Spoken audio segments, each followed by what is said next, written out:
when the repo rate spikes up the way it did, I guess it was 2 weeks ago now, it actually hit 10% briefly. And that's evidence of a problem beyond the, corporations a little bit short in their cash drawer to pay the IRS. Hello there, my friends. Chris Marcus here with you for Arcadia Economics. And with some fascinating things happening in the market, we've seen the Fed be doing these repo transactions for the last couple weeks now that seem to keep getting bigger. Of course, at the same time, President Trump and Jerome Powell say the economy is great, nothing to worry about. I personally have some questions about that. So, as always, quite fortunate to have my good friend Denver Dave Kranzler join us to explain what the heck is happening. So, Dave, it's great to have you on here. And before we get started, how are you today, my friend? I'm doing well, thank you. I'm glad to hear I'm in the good friend classification. Yeah, well, I've always appreciated anyone who helps people understand what's actually going on, because certainly our government and banking officials usually do the opposite of that. And again, while they're saying things are great, just go buy stocks and, we're going to print it up. What is actually happening here? And maybe you can take it from the beginning of when this repo rate spiked and how that's been playing out since then. I mean, it's impossible to know for sure what's going on. Clearly, whatever's going on is worse than the cover story, which was, the repos started, and all of a sudden we find out, oh, that's because there's a squeeze on liquidity for quarter end tax payments, and all of a sudden, the government has to issue, what was it, 100 billion in new debt, and that also soaks up bank liquidity. And I mean, give me a break. I mean, corporations pay their taxes every quarter, and the repo rate goes crazy at the end of the year every year for a couple days, but this is spilled into what, 2 weeks now. Right. So, and it's now, I mean, I'm not saying it's statistically significant that we're one day past the end of the quarter, but if it was just an end of the quarter thing, why did they throw in 2-week term repos? Right. Why not just keep doing overnight repos until the problem goes away? Well, the problem's not going to go away, I don't think. And I think it really, again, it's I wrote a blog post about it, and I discussed it in depth in my Short Sellers Journal last Sunday, which I don't know if you've read it yet, but it's certainly sitting in your inbox. And I mean, I think what we see going on is very similar to what happened in 2008. And think about it in terms of there's been all this debt that's been issued. A lot of it's been subprime. A lot of it's been, had lipstick put on it and called prime, but it really is prime. I mean, look at all the Fannie and Freddie mortgage paper now that's out there with a 3% down payment, and the mortgagee has a 60% DTI, debt to income ratio. I mean, that's subprime. That would have been subprime in the first time around. I mean, that was like borderline, the kind of stuff that Countrywide is doing. You put 3% down as a down payment. When your housing purchase closes, you are underwater on that house, because all the expenses associated with buying a home, and the realtor fees and the title fee, all that stuff chews through the 3%. So you ultimately end up having a mortgage that's higher than the immediate market value of your house. And in a lot of areas now, housing prices are starting to decline. So someone who bought a house in the last 3 months or the last 6 months and put 3% down, they're underwater when they closed, and they're more underwater now. So the point here is that, and it doesn't apply just to housing. You got all that auto debt that's been issued, and a lot of that's starting to blow up now. And what happens is someone has to make up for the cash shortfall. So that's why I look at it as a giant margin call. And it's not just in this country, it's everywhere. And there was a piece in Zero Hedge talking about the blowout in Japanese bond yields last night, and some large securities firm in Japan was issuing lots of margin calls, and that isn't most of that isn't margin calls to little speculative day trader types. That's to more professional traders who are getting margin calls. So when debt starts to go bad, someone has to make up for the cash payments, and I think that could be the source of the liquidity squeeze that we're going on. It'll take longer, to watch this play out before we know for sure. But if I'm right about that, and it's not necessarily my unique idea. I think there's a lot of people out there that agree with this. But if this viewpoint is correct, we're going to start seeing more permanent QE measures being implemented by the Fed. And I think I told you had emailed me a couple weeks ago, and I said, I'd say the over-under on when QE starts, or when the Fed announces the intent for more QE, would be Halloween. Yeah. So, and those term repos that they did last week, those are supposed to mature on October 10th, I believe, or 10th, 11th, and 12th, or something like that. So we'll find out then if they have to roll those forward. There's a persistent problem out there that's getting worse, and it has nothing to do with corporate tax payments. Yeah, a lot of good points you mentioned in there, Dave. And we will link to that article that you posted, because you had some interesting thoughts in there, especially about the margin call. And you touched on something I was thinking about, where we saw this massive bond rally over the past couple months. And then over the last week or two, the yields have gone back up a lot. And as we know, the way Wall Street piles in and puts a lot of leverage on everything, are some people getting dinged up pretty good in the counter move this last couple of weeks? And how does that play out when you see such a big move like that in the type of trading environment we have today? There had to have been some serious pain inflicted when the 10-year yield backed up from, I think it was slightly below 150 at one point, and it backed up to 190. I mean, I did the calculation in the short sellers journal. I mean, that's a 4-point move on a bond, and you're talking about tens of billions of bond worth of bonds out there, and you get a 4-point move. That's a lot of money. And these hedge funds were speculating not just with bond purchases outright, but also futures, and the leverage embedded in futures. And not only that, hedge funds are by nature levered up. So if you got a hedge fund that's levered up 5-to-1, and they've piled on bond futures, chasing prices higher when prices were going near parabolic, and all of a sudden the market just reversed suddenly. It's like one of these 2 sigma events or 3 sigma events, and that isn't incorporated into the risk models that these guys use. We saw that with long-term capital in the late 90s, right? They thought they had it all figured out. Oops, I guess they didn't. Well, there had to have been a lot of pain inflicted, and there had to have been, and if you're a bank and you've extended margin credit, which is essentially prime brokerage loans to, hedge fund, leverage to hedge funds, and the hedge fund takes a big hit, and you call up the hedge fund and say, hey, I need some more collateral, or I need some cash to put up against what we've lent you. And the hedge fund says, sorry, I don't have any I can give you.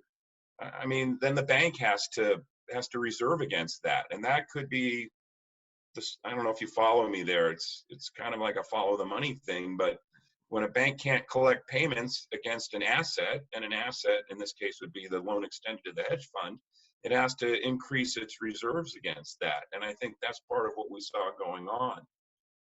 And the hedge fund says, well, let me get some stuff sold, and I'll pay you next week. Well, next week came, and the banks are still needing repos. And that's just one example of what could be going on. Obviously, I know there's rumors out there about, Deutsche Bank being the nexus of this, and that very well could be. Right. I mean, Deutsche Bank is that's just a black hole of radioactive derivatives.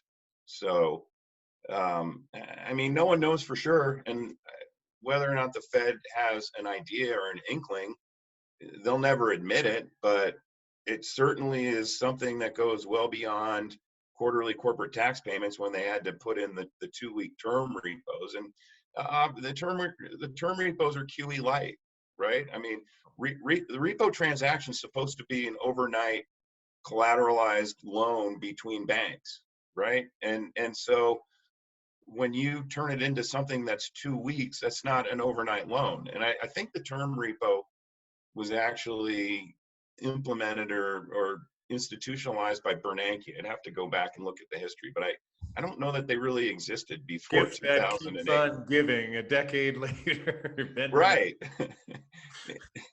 So, I mean, to call a term repo a repo rather than calling it QE light is like calling money printing QE. I mean, QE is money printing. Right. So while we can't say, well, maybe we don't have enough information to say that this type of transaction is being done because of problems with Deutsche Bank, if there were problems with Deutsche Bank or another bank or something of a Lehman or Bear Stearns-like nature, would be safe to say that this is the kind of thing that we would expect to see if that were playing out? Yeah, absolutely. Absolutely. I mean, all these banks are interlinked via the derivatives market. And regardless of how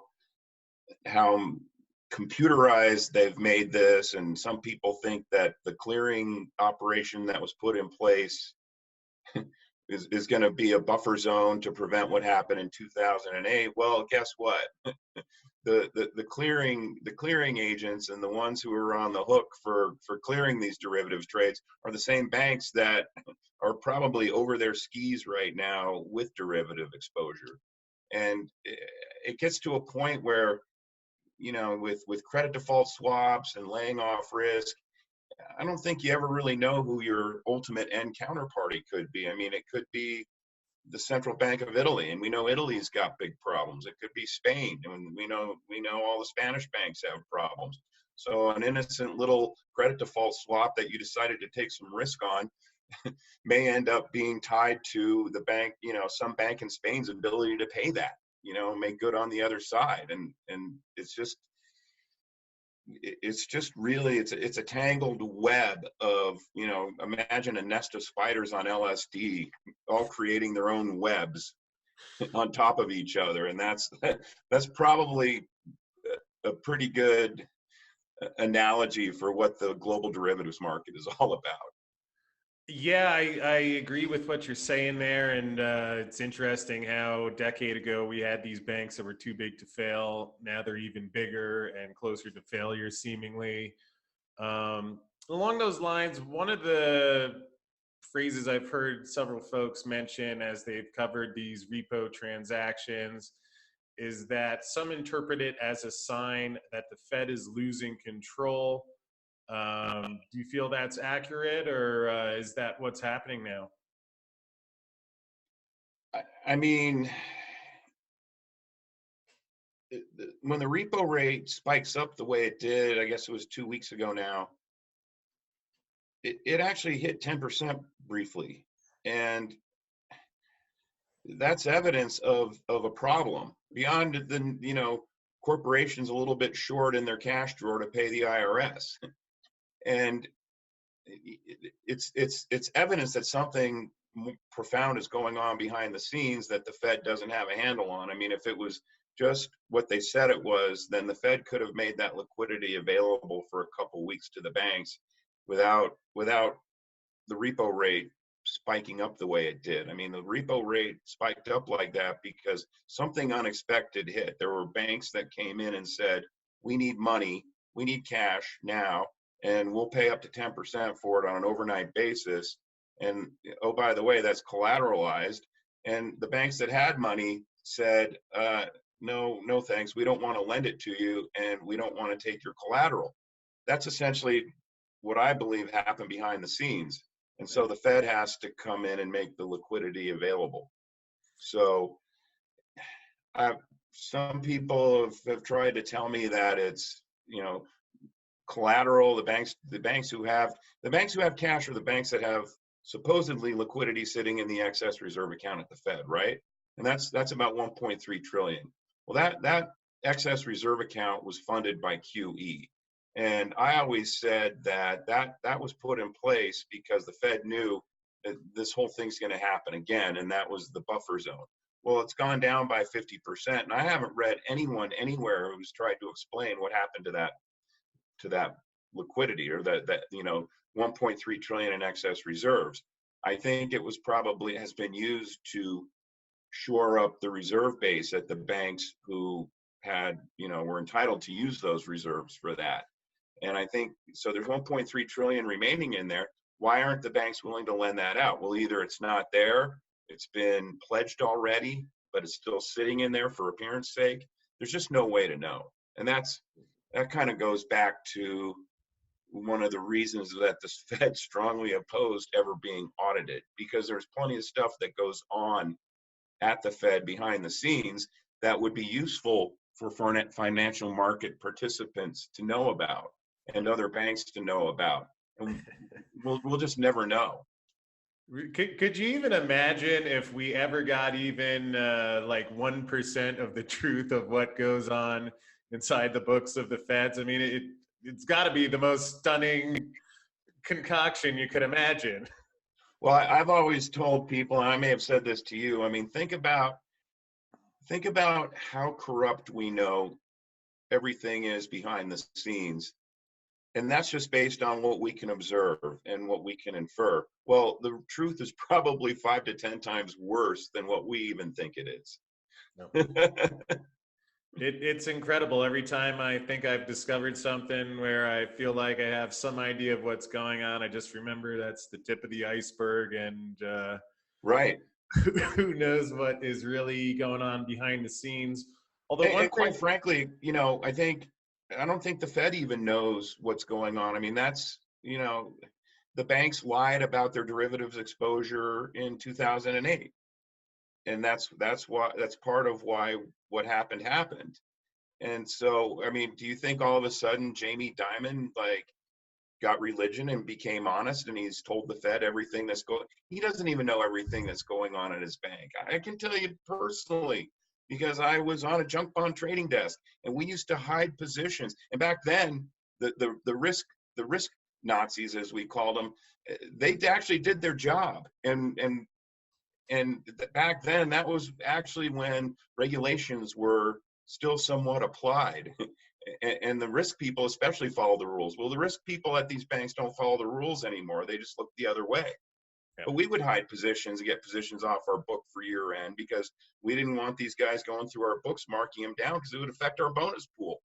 So, I mean, to the extent that it was going on in the 1990s, it's going on now to a multiple of 10 times what we were doing, at least. So, Jamie Dimon can't, he probably can't tell the Fed everything that's going on, even if he postures that he tells the Fed, hey, we got it under control. And same thing with the CEOs of all these big banks.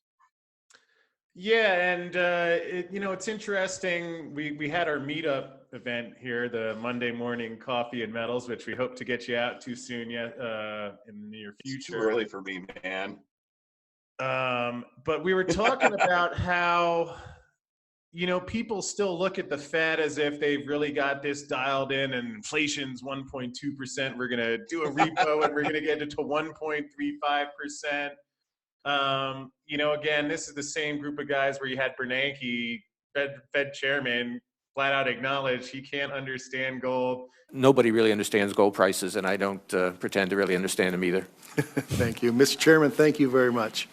Doesn't even know anybody else who understands it either.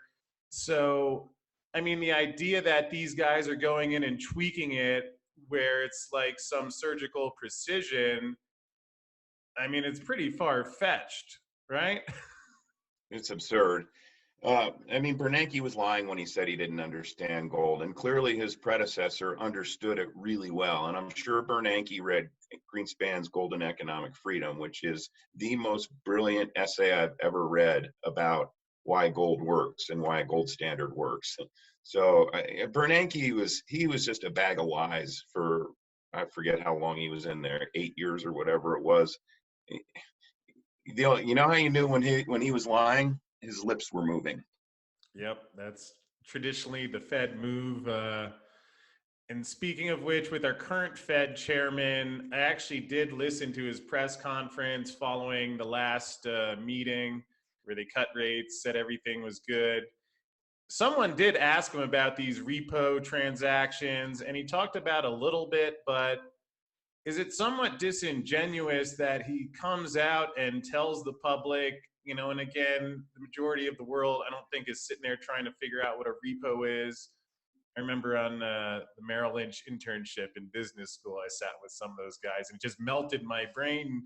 So it's like, here is the guy who's supposed to be looking after this, and is it somewhat disingenuous to sit there and say everything's good when he knows we're seeing signs of stress? I mean, how can the economy be great if the banks are on the verge of another debacle? I mean, he's not even a trained economist. So it's his job to be a cheerleader and, and give everyone the feel good pat on the back. That's his job.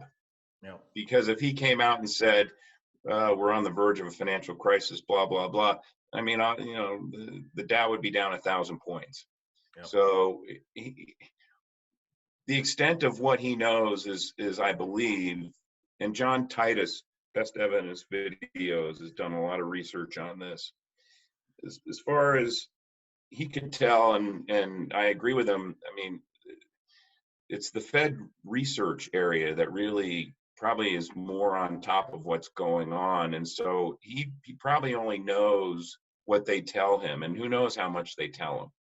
Now, whether or not he knows what's really going on, there's just no way to know. But he's a figurehead. He's a politician, and he came from Carlyle Group. So I wouldn't trust anyone from Carlyle Group any further than I could throw them. In fact, I'd like to throw them all into the Potomac River. Well, it's certainly can be frustrating to watch at times. Although, last question for you today, Dave. We've seen the yield curve inverted recently. It's changed which sections of it have been inverted. But again, I think a lot of people are hearing about that. And perhaps if you could just explain what that actually means and signifies, and how you look at that in your own trading, investing decisions. Well, I mean, a inverted yield curve is when the short end is yielding more than the longer end. So, for instance, for some reason, the financial media and a lot of zero hedge type bloggers made a big deal out of the 210 inversion. Like that's the holy grail. It's kind of analogous to saying, oh, that the market's down 20%, we're in a bear market. But when it's down 19.9%, we're not in a bear market. You know what I mean? Yeah. It's absurd that the focus is on whether or not the 210 is inverted. And when the yield curve inverts, again, depending on who you read and how much data they've parsed, it's a very high correlation with a recession is either on the horizon, or I think this country for the most part never left the last recession. But so the 210 was inverted for, I don't know what, maybe 8 weeks or something. I don't know. I stopped paying attention. I looked up last week and I saw, oh, no inversion there anymore. But the 3-month bill is still, I think we were looking at it just a few minutes ago. I think it's the 3-month bill is 20 basis points higher than the 10-year. And the 3-month, there's been an inversion between 3 months out to 10 years for a lot longer than the 210. And I read a paper not too long ago where the guy actually made the case that the 3-month 10-year inversion is even a higher correlation with an imminent recession than the 210. So the financial media and news people and analysts, they grab onto something like the 210 or, down 20% is a bear market. And so, again, the economy is obviously slowing globally and in the US, and everyone still wants to think that it isn't. If you're in the 1% income and wealth demographic, everything's probably still great.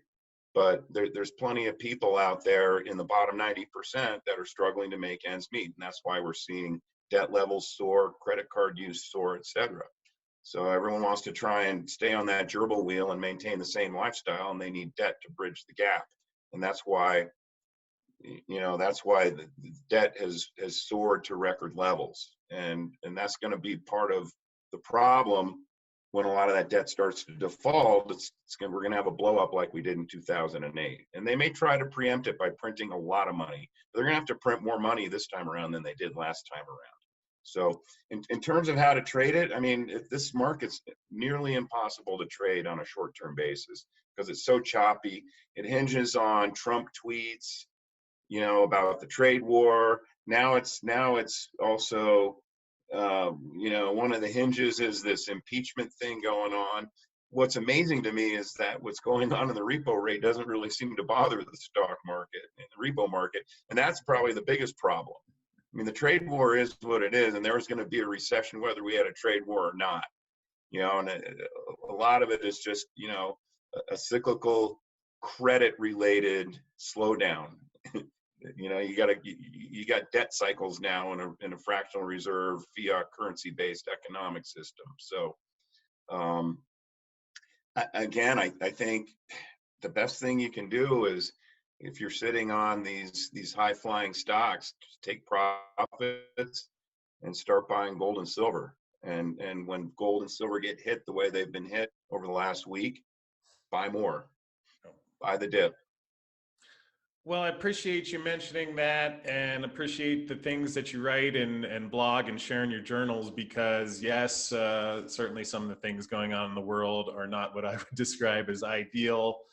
But anytime you know what somebody else or something else is going to happen and you can understand it, make preparations, it doesn't have to be the end of the world. And so again, I suggest for folks, we'll have the link below where you can find Dave's journals. He writes a short sellers journal, which I did get to go through last night.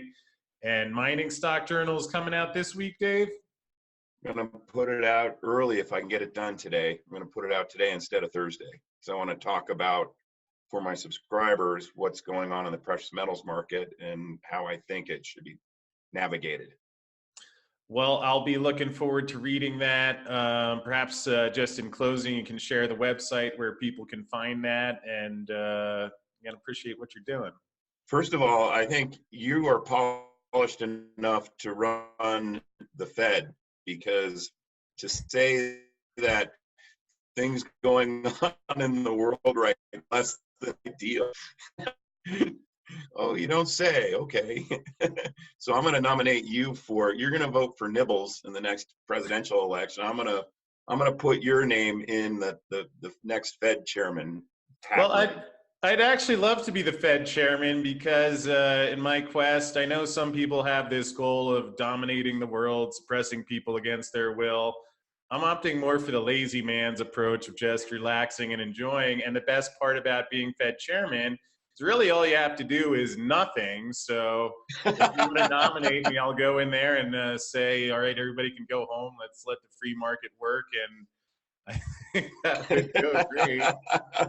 So I appreciate that. And maybe you can even nominate me in the journal, which people can find at Investment Research Dynamics.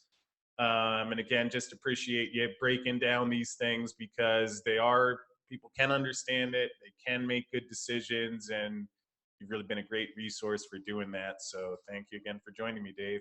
Hey, the pleasure's all on this side of the internet. I always enjoy doing these shows with you.